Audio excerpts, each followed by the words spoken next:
La dice, buenas noches. ¿Cómo Dicen les va? buenas noches. ¿Cómo les va? Estresado por los exámenes. Sí. Sí, le dicen muy preocupados. Buenas noches, Lisa. Hola, hola, buenas noches. ¿Qué pasó? ¿Tuvieron algún problema? No, No, pues tenemos examen, estamos corcheando. ¿Tienen examen hoy? Sí, Lisa. Ya, entonces pasaremos rápido clases y tratemos de que sean 2 sesiones cortas de media hora. Por lo menos para que tengan así una media hora más para estudiar. ¿Ya? Está bien, ya licenciada. Muy bien, señores. Entonces, repasando el segundo caso, habíamos hecho el llenado de los formularios en el formato establecido. Habíamos llegado a un impuesto determinado que obviamente por las observaciones o hallazgos de auditoría se distorsionan totalmente, ¿no? Principalmente por esa factura de crédito fiscal que no tiene respaldo de pago. En ese sentido, hemos realizado ya nuestra planilla analítica para determinar justamente las diferencias y el reparo tributario, ¿no? Que está compuesto principalmente por esta deuda tributaria de 9.085 en total, que es lo que estoy marcando en pantalla. ¿Alguna duda respecto a este procedimiento? ¿Se está comprendiendo? ¿Se está entendiendo el enfoque? ¿Los papeles de trabajo?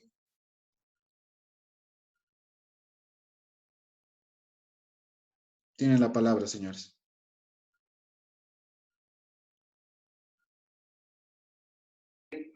Sí, Lisa, se está entendiendo. Ya, muy bien. ¿Los demás qué opinan? Sí, licenciada, está claro, pero al resolver ahí siempre salen dudas, pero con la explicación, entonces está bien. Muy bien. Entonces pasemos a nuestra planilla de diferencias, que es nuestra hoja de trabajo que nos va a ayudar a determinar las diferencias entre lo que ha realizado auditoría y lo que ha realizado contabilidad. Que eso va a venir básicamente de nuestro papel de trabajo de las planillas analíticas, ¿no? Entonces acá vamos a cambiar fechas, me he olvidado.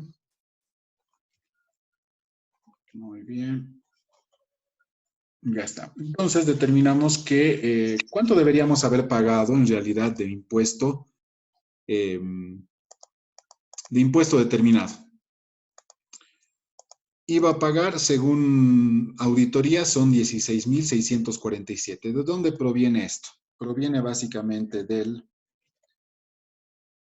IVA débito fiscal menos el IVA crédito fiscal según auditoría. Sí, me estoy poniendo ahí esa ayudita a memoria para entender de dónde proviene el saldo según auditoría. Si nos fijamos en el papel de trabajo y determinamos el saldo correcto del IVA a pagar, es IVA débito fiscal de 35.263 menos 18.616. Tenemos 16.647. Ese es el monto que aparece en nuestro saldo según auditoría. ¿Sí? Ya está referenciado por defecto. Y el contador había determinado un saldo menor, ¿no? Un impuesto menor que es 8.450.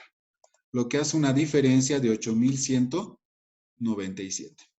Lo propio pasa con el ITE por pagar, que llega a 8.138 según auditoría, que esto no es más que el dato que nosotros tenemos del ITE según auditoría. Nos fijamos, dice 8.138. Vamos al papel de trabajo y tenemos acá el IT determinado por auditoría. Después los otros conceptos ya son directamente vinculados con el mantenimiento de valor, o sea, la actualización del impuesto y el interés correspondiente. Y acá lo divido, ¿no? El mantenimiento de valor del IVA, el mantenimiento de valor del IT, el interés del IVA y el interés del IT.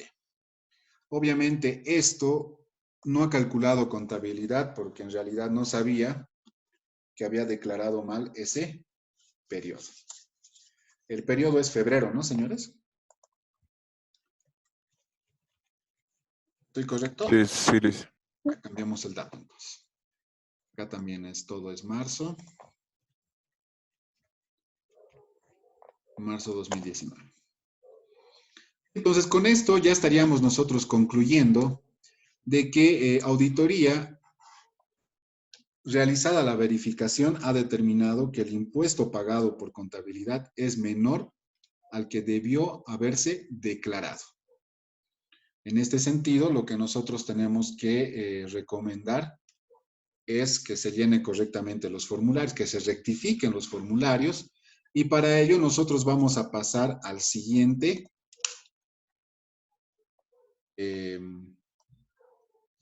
a la siguiente declaración, donde vamos a tomar en cuenta los datos de nuestro cliente, ¿no? En este caso es la empresa XYZ.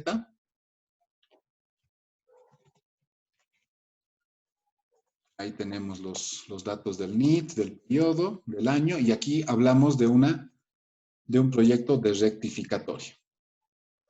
Vamos a asignarle un nombre más adecuado. ¿Por qué es proyecto de rectificatoria? Porque esto hasta que no lo realice contabilidad, no surge ningún efecto para el contribuyente.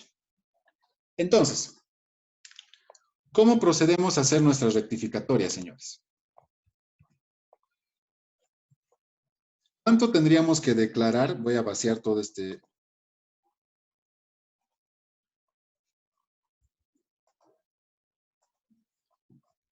papel de trabajo. ¿Cuántos son las ventas según auditoría? ¿Dónde podríamos ver ese dato?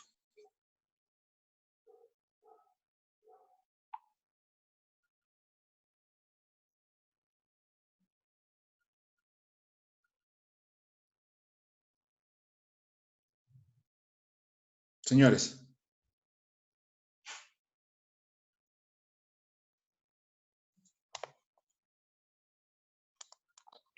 En el anterior formulario.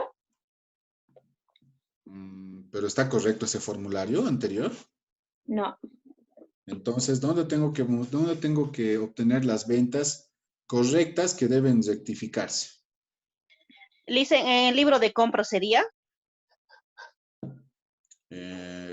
Ya, pero no tenemos el libro de compras ahorita. Entonces serían en nuestras facturas o bien en nuestros recibos. ¿Qué recibo? En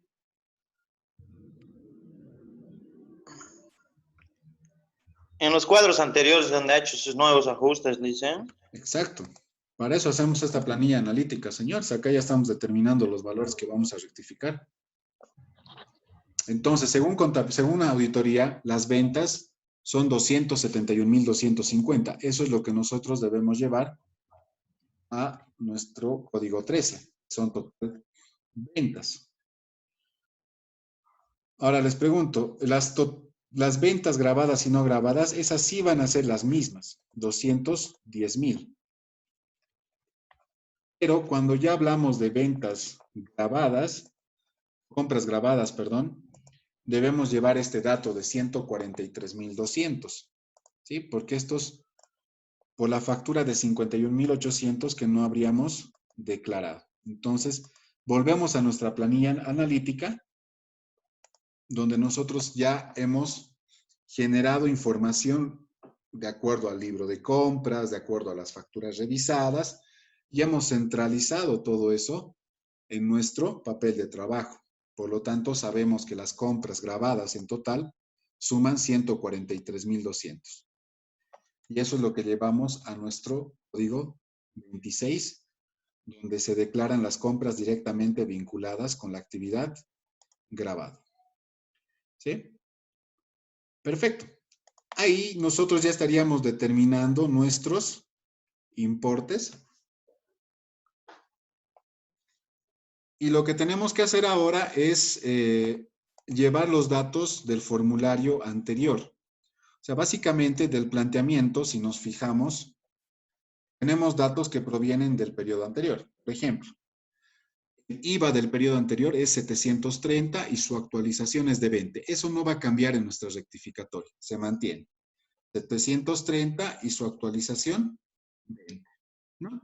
Fíjense dónde lleno eso, en el saldo de crédito fiscal del periodo anterior. Y la casilla 648 hace mención a la actualización de valor sobre el saldo de crédito fiscal del periodo anterior. Eso es lo único que hace, es simplemente disminuir la diferencia a favor del fisco, o sea, disminuir el impuesto determinado de forma preliminar. Y fíjense, tendría que haber pagado este contribuyente 16.647 menos el IVA del anterior periodo y su actualización, solamente llegaría a pagar 15.897. ¿Qué más tendríamos que declarar acá?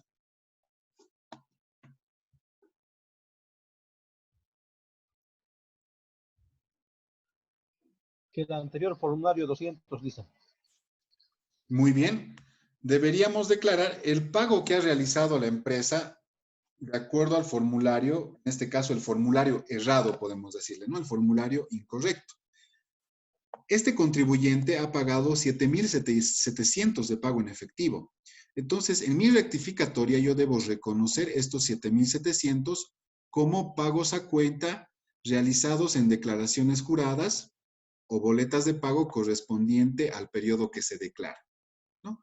Entonces, esos 7.700 los voy a declarar dentro de la casilla 622, ¿no? ¿Por qué? Porque corresponde al mismo periodo y porque corresponde a el pago que ha realizado la empresa en el momento del vencimiento de este impuesto, ¿no? Nada más que ahora no se olviden que estamos rectificando. Este es un proyecto de rectificatoria. Y en un proyecto de rectificatoria, si se fijan, lo único que estamos haciendo es volver a declarar con los datos correctos. Entonces, fíjense que una vez determinado el impuesto, automáticamente ya está calculado la actualización de 174 y el interés sobre el tributo omitido. Y fíjense que estos 8.197 deberían coincidir con nuestro cálculo en la planilla analítica. Vayamos a ver, acá está. ¿Sí? Nosotros habíamos determinado un IVA no declarado de 8.197 para hacer el cálculo de la actualización del interés. Ese es el mismo monto que nos debe aparecer como impuesto determinado como tributo omitido en nuestro formulario de rectificatoria. Entonces, sumado la actualización y el interés, tenemos un total de deuda tributaria de 8.726, que debería coincidir con nuestra deuda tributaria de IVA. Ahí está, lo estoy marcando. Llegamos al mismo monto.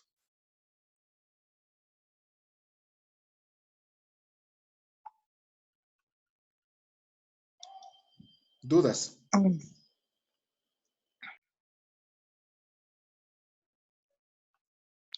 Está bien, le dicen, solo que en el momento cuando lo hagamos tendríamos que, ¿cómo se dice esto? Ver de dónde sale tal número, por qué sale tal número, acordarnos de su explicación. Ves que en realidad ustedes tienen que asimilar el proceso, no intentar resolver de forma que se automaticen con el procedimiento. O sea, ¿qué estamos haciendo? Acá lo único que estamos haciendo es verificar que la empresa haya declarado correctamente su impuesto. Entonces, como yo tengo hallazgos ya predeterminados por el planteamiento, automáticamente a mí me surge el tema de que existen diferencias como auditor. Y tengo que trabajar sobre esas diferencias. Por eso es que si se fijan en esta hoja de trabajo, lo primero que hacemos es eso. Fíjense en el cuadro que estoy marcando en pantalla. Lo que estoy haciendo es determinar los saldos correctos y compararlos con los saldos según auditoría. Y a partir de las diferencias, empezar a trabajar en los cálculos de la deuda tributaria, ¿no? Obviamente tomando en cuenta las fechas de vencimiento y las fechas en las que yo estoy calculando esa deuda tributaria. Entonces, no quiero que traten de resolverlo de forma mecánica o automática, sino que entiendan el por qué estamos llegando a todo este procedimiento, ¿no? Y la idea como auditores es que ustedes han hallado una diferencia y esa diferencia pues hace que se genere una deuda tributaria. Y simplemente a partir de esa diferencia lo que estamos haciendo es respaldar todo el procedimiento de auditoría. Porque ¿para qué me sirve a mí este cuadro de determinación de deuda tributaria?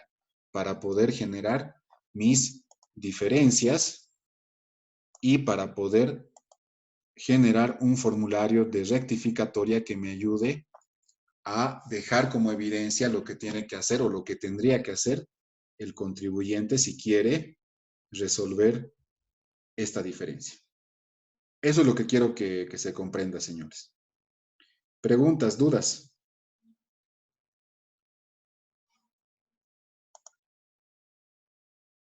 ¿Qué opinan?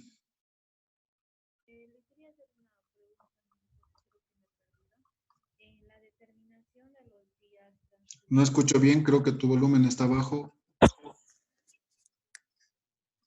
Lice, ¿ahora sí? Sí, ahora sí. Lice, le preguntaba que de los días transcurridos desde el, en el conteo de los días, ¿son días hábiles o todos? Son días hábiles. Y en el caso del conteo, que me hablas de esta parte, que voy a marcar enseguida, acá. Estos 2 días que ustedes ven en pantalla, el 21 de marzo tendría que ser un día hábil. De hecho, lo es. ¿Sí? La fecha de cálculo también tiene que ser un día hábil porque voy a pagar sí o sí en un día hábil. No voy a poder pagar en un sábado, en un domingo o en un feriado. Entonces, por lo tanto, debo calcular estos procedimientos a un día hábil. Ahora, si te refieres al cálculo de la actualización del saldo de crédito fiscal anterior, que es el que tenemos acá, ayer el martes se había explicado de que tenemos que tomar el último día hábil anterior al periodo que se está declarando y el último día hábil del mes en curso, o sea, del mes que estoy declarando. Y acá, cuando el último día hábil anterior siempre va a responder al mes anterior. O sea, ¿qué pasa si, por ejemplo, el 31 de enero llegaría a ser domingo? ¿Se recorrería adelante o hacia atrás? Al viernes pasado. Exacto, tendríamos que recorrer al 29 de enero, o sea, retroceder 2 días para tomar en cuenta lo que dice la norma, ¿no? Último día hábil. Entonces, en este caso, el último día hábil va a ser el 29 de enero, no el 31. En ese sentido, sí tenemos que retroceder. Cuando procedemos a cancelar, de acuerdo al número de NIT, nuestro impuesto, ahí sí la norma nos dice el siguiente día hábil a la fecha de vencimiento. Si mi vencimiento cae sábado, yo tendré que recorrer a lunes. En ese caso, lo que hago es adelantarme en el tiempo, ¿no? Entonces, son aspectos que sí tenemos que tomarlos en cuenta al momento de realizar estos cálculos, ¿no? Por ejemplo, muchas veces hay empresas que declaran fuera de plazo. Entonces, si nosotros desconocemos estas fechas, pues difícilmente vamos a poder llegar a un reparo correcto o a determinar una deuda tributaria con fechas correctas. Lo propio pasa cuando actualizamos el IVA anterior. Hay empresas que utilizan diferentes UFBs. Pese a que ya el formulario te genera automáticamente esto, hay empresas que lo realizan de forma cruzada, ¿no? Inclusive había un año, creo que ha sido el 2018, en el que el mes de diciembre, Impuestos se equivocó al tomar en cuenta la UFB. Entonces, fíjense que a veces es bueno nomás utilizar los cálculos auxiliares inclusive para verificar que el sistema de impuestos esté utilizando los datos correctos. Entonces me acuerdo que ese periodo era pues increíble las llamadas a impuestos para justamente preguntar por qué hay este error, ¿no? Y tomaron una fecha anterior a la fecha que correspondía. Pero en fin, son situaciones que se pueden dar. ¿Quedó claro esto de las fechas? Sí, licenciado, gracias. Muy bien. ¿Qué opinan los demás?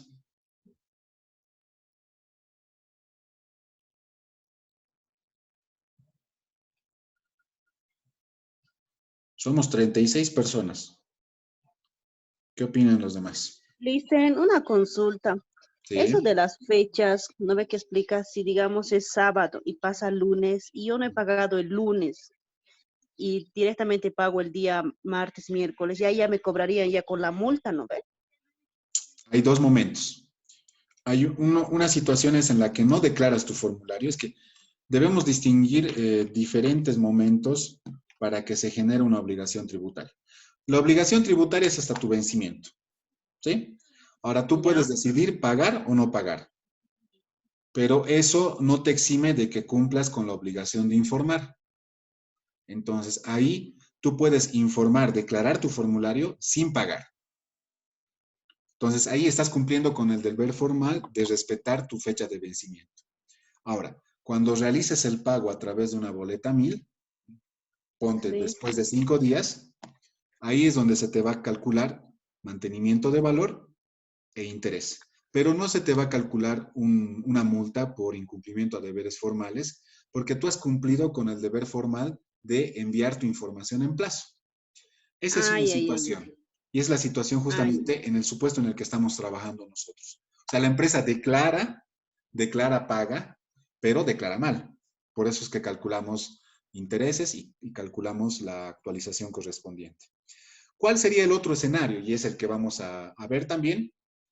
El otro escenario es en el que el contribuyente se olvida su obligación tributaria.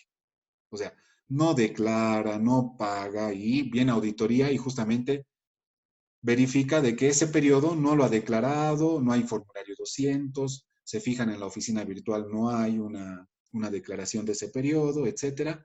Por lo tanto, pues el contribuyente no ha cumplido con su deber formal de enviar la información y tampoco ha cumplido con el pago. Entonces ahí se determina una obligación, una deuda tributaria, incluido el IDF, ¿no? Por eso es que está acá la columna en su hoja de trabajo de IDF, porque en este IDF debemos determinar cuánto este contribuyente debe pagar por haber incumplido ese deber formal. Son esas dos situaciones que se podrían dar. Está bien, Listen, gracias. Muy bien. Bien, señores, pasemos a resolver el tema del formulario 400. También requiere una rectificatoria, ¿no? Entonces, fíjense que por defecto ya tenemos acá nuestras ventas totales. Tenemos nuestro impuesto determinado. Y acá lo que tenemos que considerar es que la empresa cuenta con un saldo de IVA por compensar del periodo anterior, por 500 bolivianos.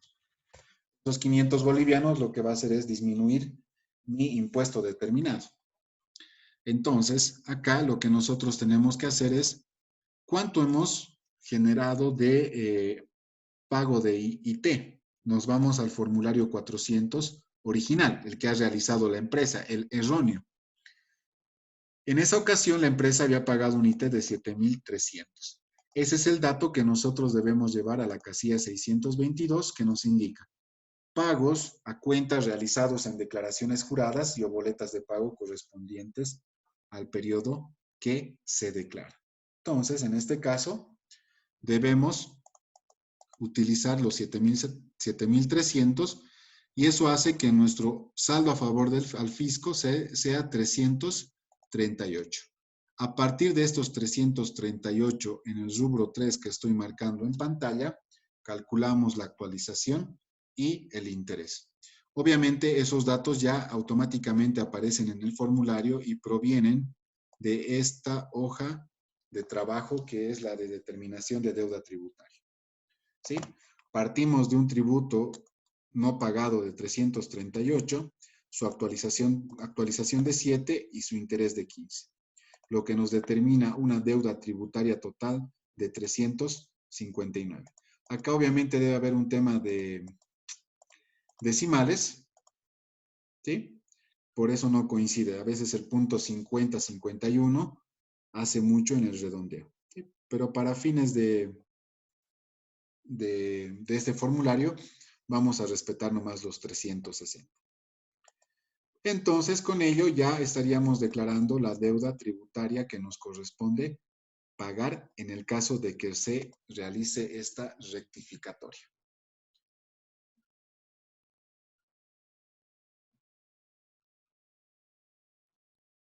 ¿Qué opinan, señores?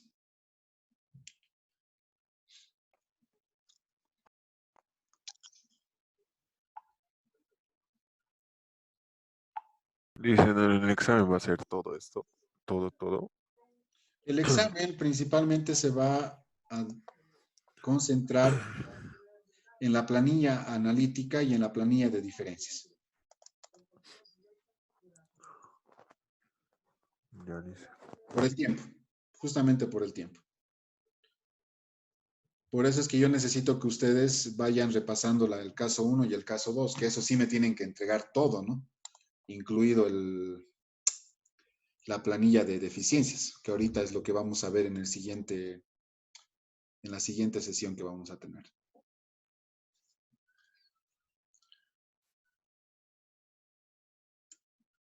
¿Dudas, comentarios? ¿Quejas? Señores, hablen. ¿Están asustados o están comprendiendo todo?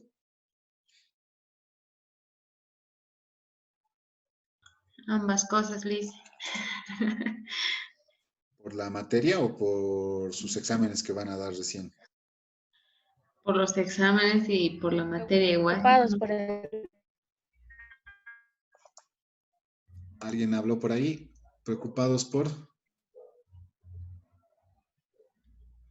Por el examen, dice. Sí, ahorita ya nos vamos a ir. Cortaremos esta sesión ahora. Nos vemos en un rato para ver la planilla de deficiencias y con eso habríamos concluido. Ya así tienen un poco más de tiempo para estudiar. Liz, en el presente vale en la segunda sesión, ¿no ve? Sí. Ya. Liz, ¿en cuál ha dicho? Planilla analítica y cuál vamos a hacer más en el Planillas de examen. diferencias. Ya, listo, apuntado. Gracias. De nada. Bien, señores. Nos vemos en un rato.